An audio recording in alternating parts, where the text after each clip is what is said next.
à propos de la présence de vos filles et puis de vos femmes, des femmes dans votre vie, l'autre jour, vous m'aviez raconté une histoire avec Dieu. Si vous pouvez me la raconter à nouveau. Alors c'est Est-ce une que... métaphore, c'est une métaphore euh, qui indique bien combien moi je crois beaucoup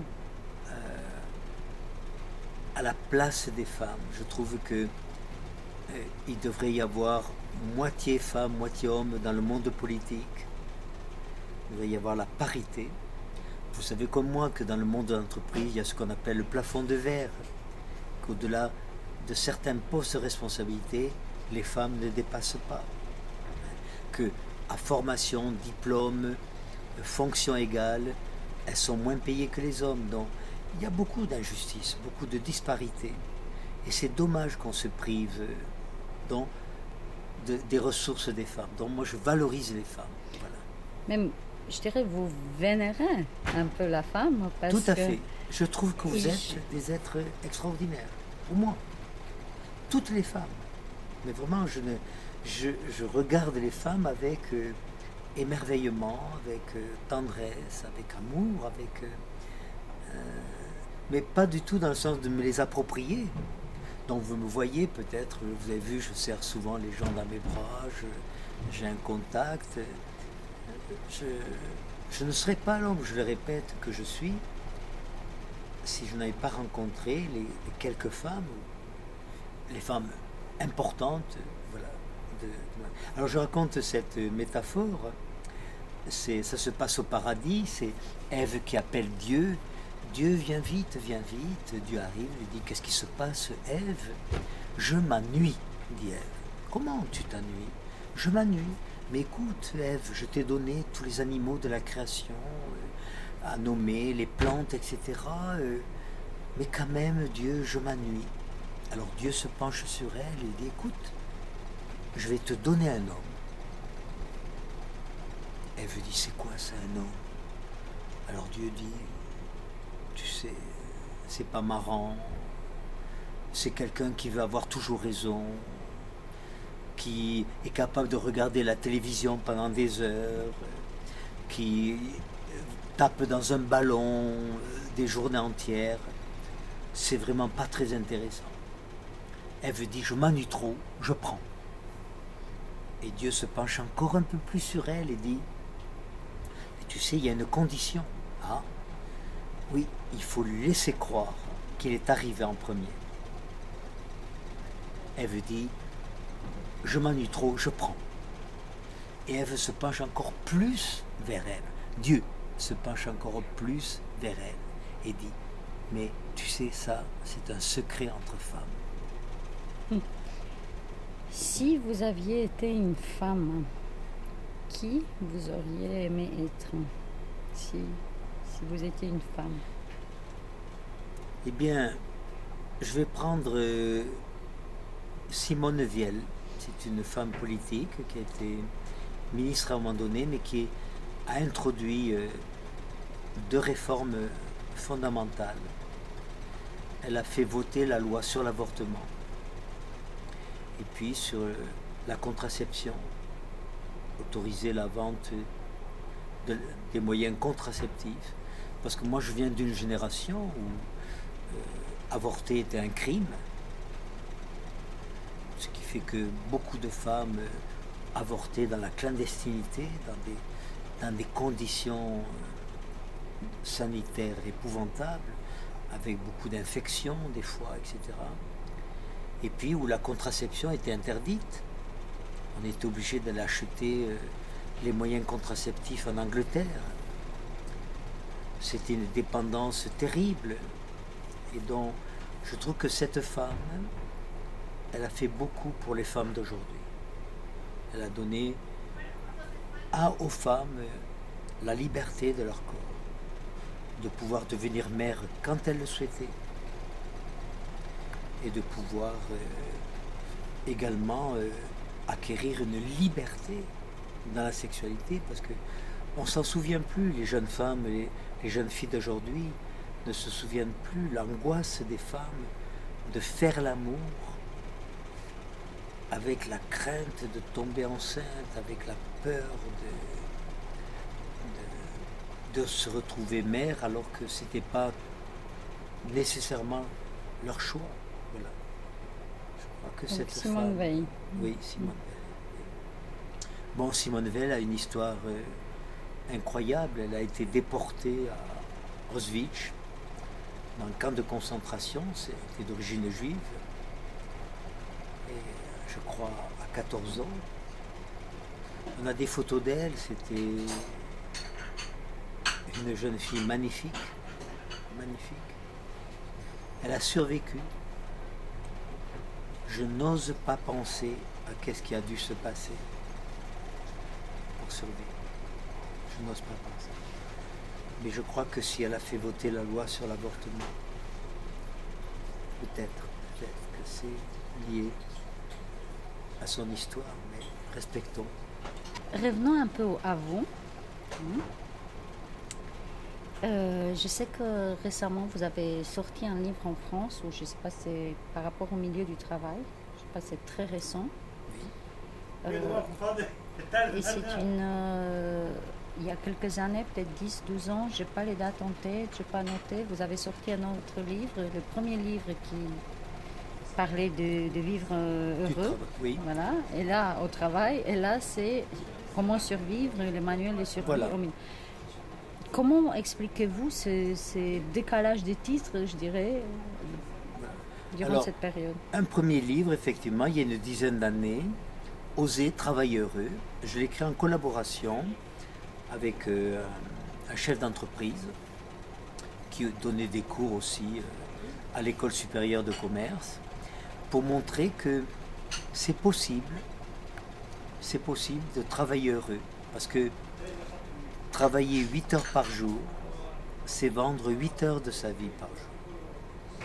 Et que la question la plus importante, c'est pas combien je la vends, même si la question du salaire est importante, mais c'est comment je la vends.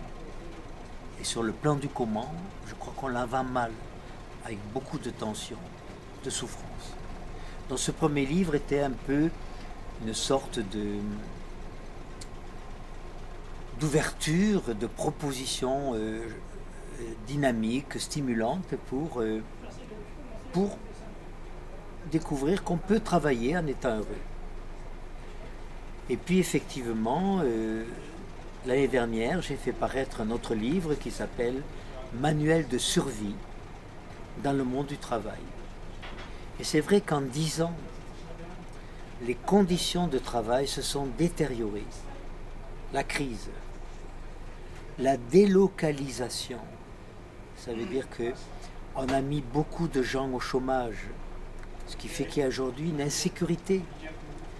Dans la génération de mes parents, on rentrait à 18 ans dans une entreprise, on passait toute sa vie dans cette entreprise, pratiquement. On exerçait le même métier. D'aujourd'hui, il y a une véritable insécurité dans le monde du travail. Aucun salarié aujourd'hui ne sait que si l'année prochaine, dans 2 ans, dans 3 ans, dans 4 ans, il sera toujours dans cette entreprise et s'il aura du travail. Donc il y a une angoisse. Il y a également, et ça peu de gens le pressentent, il y a ce qu'on appelle la disparition des métiers. On exerce aujourd'hui des fonctions. Vous êtes ingénieur en pétrochimie, vous n'allez pas exercer comme ingénieur. Vous allez exercer comme par exemple chef du marketing, responsable, ou magasinier en chef, ou directeur technique. Voyez, le métier a été remplacé par la fonction, ce qui fait que aujourd'hui, vous n'avez rien à transmettre. Quand vous aviez un métier, vous aviez du plaisir à le transmettre, d'abord à bien l'exercer, le plaisir du travail bien fait, à le transmettre à un apprenti que vous alliez former, un jeune qui arrivait dans votre entreprise, pendant 2, 3, 4 ans, vous le formiez, il allait devenir à son tour. Aujourd'hui, la fonction responsable du marketing, chef de rayon à la parfumerie, dans une grande surface, vous n'avez rien à transmettre, sinon qu'il faut prendre les commandes de cette façon, qu'il faut veiller à l'approvisionnement des rayons, etc. Donc, il y a une dévalorisation du métier. Alors aujourd'hui, qu'est-ce qui fait qu'il y a beaucoup de tensions, qu'il y a beaucoup de violence, j'ai envie de dire, de souffrance dans le monde du travail? D'une part, l'insécurité, la disparition des métiers, et puis la notion de rendement. Par rapport à un nouveau Dieu qui a surgi, le Dieu profit, faire le plus de bénéfices. Et dont les rapports de force se sont modifiés. Il y a beaucoup de rapports de domination, de soumission. Vous savez qu'une relation vivante, c'est une relation dans laquelle il y a alternance des positions d'influence. Si c'est toujours le même qui a l'influence, celui-là se sent humilié, se sent en souffrance, en porte-à-faux. Alors qu'est-ce qui fait que j'ai écrit ce livre, Manuel de survie dans le monde du travail? C'est pour toutes ces raisons. Et puis un jour, je suis allé faire une conférence à Strasbourg, puis dans la rue, j'ai vu un panneau avec une phrase de Darwin, Charles Darwin, 1859, qui disait « Ce ne sont pas les espèces les plus fortes, ce ne sont pas les espèces les plus intelligentes qui ont survécu, ce sont les espèces qui ont su s'adapter, qui ont su s'adapter. » Eh bien, c'est exactement ce qui se passe aujourd'hui dans le monde du travail. Il faut que les travailleurs, quel que soit le poste que vous occupez, que vous soyez PDG, chef de département, responsable ouvrier, concierge, responsable de la chaufferie, femme de ménage, vous devez vous adapter à la mutation rapide qu'il y a dans les entreprises. Je n'ai pas lu les livres, mais s'il y avait quelques enseignements, quelques outils pour s'adapter, alors il serait lequel? Alors s'adapter, ça ne veut pas dire se soumettre. Non, ça veut dire faire face, se situer, se positionner, ne pas laisser l'autre parler sur nous, l'inviter à parler de lui par rapport à ce qu'il a ressenti. Au lieu de nous traiter d'incapables, de fumistes, d'irresponsables, qu'il nous parle de lui. Je suis déçu, je suis en difficulté, j'ai du mal à accepter que vous arriviez en retard ou que vous n'ayez pas donné suite avec ce client à la commande qui était en cours. On l'a perdu, etc. Donc, c'est se positionner. C'est apprendre à se définir, apprendre à favoriser la communication directe et non pas la communication indirecte, ce qui est un véritable cancer dans les entreprises. Ça donne à des rumeurs. Si j'ai quelque chose à dire et que c'est à vous que je dois le dire, je vais vous le dire à vous et non pas à quelqu'un d'autre en disant « tu sais, elle est ceci, elle est cela, etc. » Communication directe et non pas communication indirecte. Donc, etc. La mise en place d'un certain nombre de règles d'hygiène relationnelle pour être bien avec moi dans l'entreprise, être bien avec mes collègues, être bien dans la hiérarchie et donc mieux fonctionner. Et cette notion d'adaptation, elle va devenir de plus en plus importante. Est-ce que vous savez que vos enfants, votre enfant, il fera plus tard au moins 4 métiers, 4 métiers, dont 2 qui n'existent pas encore,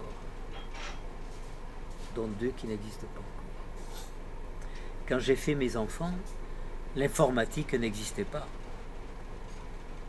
J'ai 2 enfants qui travaillent dans l'informatique.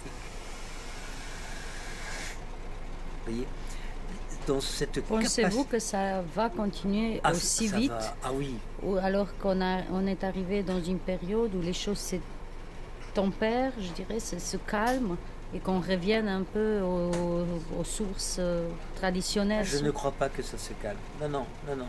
Je crois que, vous savez, si je prends l'exemple de ma mère, elle est morte à 79 ans. Cette femme est passée de la chandelle, de la bougie, à l'ordinateur. Dans une seule existence. Dans l'histoire de l'humanité, jamais, jamais l'homme n'avait été confronté à des changements aussi incroyables. Elle me disait, j'apprenais mes devoirs à 9 ans à la lueur d'une bougie. J'apprenais les fables de La Fontaine ou mes leçons. Sur la fin de sa vie, mon frère lui avait offert un petit ordinateur. Elle cliquait sur l'ordinateur. Voilà. Et ce n'est qu'un exemple, là, du siècle précédent. Donc, ça va s'accélérer encore. Ça va s'accélérer et ça va nous demander, autrement dit, vous savez qu'à nos 5 sens habituels, la vue, l'odorat, le toucher, l'audition, etc., il va falloir ajouter au moins 3 autres sens. S'étonner, garder une capacité à s'étonner, s'émerveiller et accepter le changement. Que rien n'est acquis, que tout est relatif. Rien n'est acquis, y compris votre amour si vous êtes marié avec moi. Je ne sais pas la durée de vie de votre amour. Vous ne savez pas la durée de vie de mon amour si c'est moi qui vous aime et qui vis avec vous. Vous voyez, il y a 1 siècle et demi, la durée moyenne de vie conjugale, 14 ans et demi. D'un couple qui se mariait à 20 ans, il savait qu'à 35 ans, un des deux avait disparu. Ce qui fait qu'il y avait beaucoup de couples recomposés, plus que de couples aujourd'hui. Aujourd'hui, il y a beaucoup de couples recomposés, mais parce qu'ils se sont séparés. Autrefois, ils ne se séparaient pas, on restait ensemble, mais l'un des deux disparaissait. Donc un veuf avec 3 enfants se mariait 9 fois sur 10 avec une veuve qui avait également 2 ou 3 enfants, qui faisait une nouvelle famille de 7 enfants, etc.